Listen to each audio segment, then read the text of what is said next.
Blog নিয়ে আপনাদের সামনে হাজির হয়ে গেলাম। তো আজকে বিকালবেলা হঠাৎ করে প্ল্যান হলো যে আমরা সবাই মিলে পিৎজা পার্টি করব।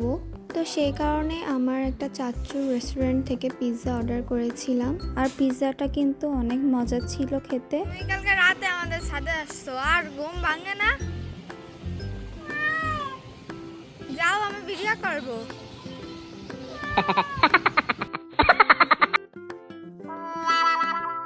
আর এখানে আমাদের গদাইবাবু মন খারাপ করে বসে আছে, তাকে ভাজা মাছটা দেওয়া হয়নি বলে।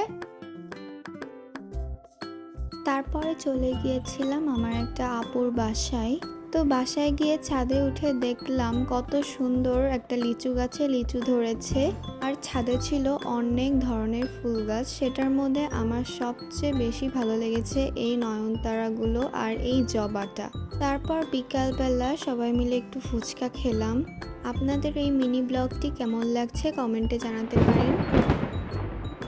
তারপরে দেখলাম হঠাৎ করে অনেক জোরে বৃষ্টি নামছে।